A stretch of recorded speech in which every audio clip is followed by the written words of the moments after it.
We've talked a lot on this program before about the importance of baptism, that it's done at the right time and for the right reasons, but today I want to talk about the importance of doing it in the right way. Now, there are plenty of people in the denominational world who believe they've been baptized scripturally, but if you were to look at the baptism described in the Bible in comparison with theirs, you might just find some differences and key contradictions. Now, there are three main ways in which people today claim to have been baptized. All three involve water, but the application of that water is different in each. These three ways are pouring, sprinkling, and immersion, and I trust those terms are all self-explanatory. Now, the question is, does the Bible actually tell us which of these three ways is the right way? Or does it teach that all three are acceptable? I want to talk to you all for a few minutes about why I believe the Bible teaches baptism by immersion. In Acts the 8th chapter, we read of the baptism of the Ethiopian eunuch. Verses 36 through 39 tell us that as they went down the road, they came to some water, and the eunuch said, "See, here is water. What hinders me from being baptized?" And Philip said, "If you believe with all your heart, you may." And he, the eunuch, answered and said, "I believe that Jesus Christ is the Son of God." So he commanded the chariot to stand still, and both Philip and the eunuch went down into the water, and he baptized him. Now when they came up out of the water, we're told the Spirit of the Lord caught Philip away, and the eunuch didn't see him anymore, but he simply went on his way rejoicing. We can see through this passage that Philip and the eunuch had to physically go down into the water to perform that baptism. We can necessarily infer, obviously, that total immersion was necessary. Otherwise, why did they have to go down into the water and come up out of it if they could simply pour the water on his head or sprinkle him with water? Immersion seems to be the only clear picture that's painted by this passage.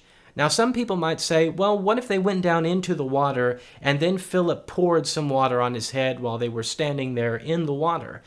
In fact, Jesus' baptism is often pictured in this way by the denominational world. There's a couple of problems with that we run into when we observe other passages of Scripture speaking about the act of baptism. For example, in John chapter 3 and verse 23, we read that John went to an area where there was much water so that he could perform baptisms. Now, if a baptism can be performed by simply pouring water on someone's head or sprinkling them, why did John need to go to an area where there was much water? Obviously, total immersion was the method that he used when baptizing. In fact, the word baptism in our English Bibles is translated out of the word baptizo, which means to submerge, or literally, to immerse. Again, that's pretty self-explanatory. Furthermore, in Colossians 2 and verse 12, and Romans 6 and verse 4, baptism is referred to as a burial. Therefore, we are buried with him by baptism into death, that like as Christ was raised up from the dead by the glory of the Father, even so we also should walk in newness of life. These verses clearly show us that baptism is a burial in water. Total immersion is therefore necessary.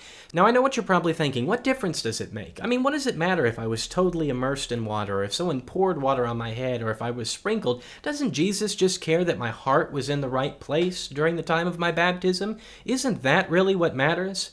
Well, let me ask you a question. You claim to be a Christian. If Jesus commanded you to do something, wouldn't you do it just the way he asked? We just talked about how the word baptizo means to immerse. That's how the word is literally defined. So that's how the early disciples would have understood it when Jesus used that term.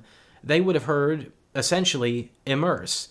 Suppose we look at a few verses about baptism, and we simply use the word immerse as they would have when they first heard it. Then in Matthew 28 and verse 19, Jesus would have commanded, "Go ye therefore and teach all nations, immersing them in the name of the Father and of the Son and of the Holy Ghost."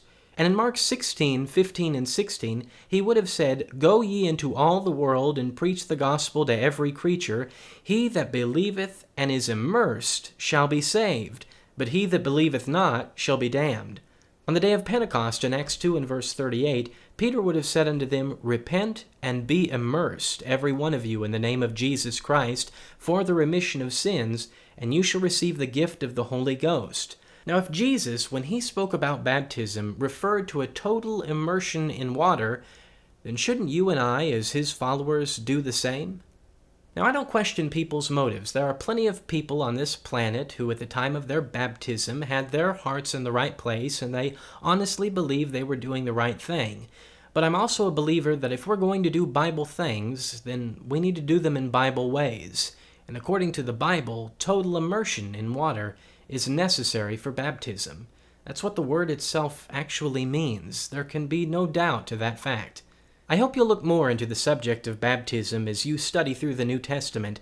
The Word of God tells us that baptism is necessary for the remission of sins. It's not something to take lightly.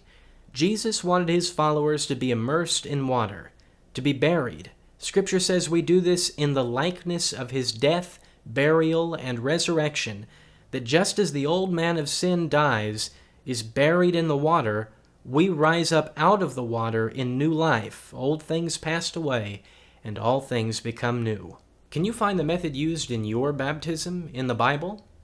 If not, then why not change that?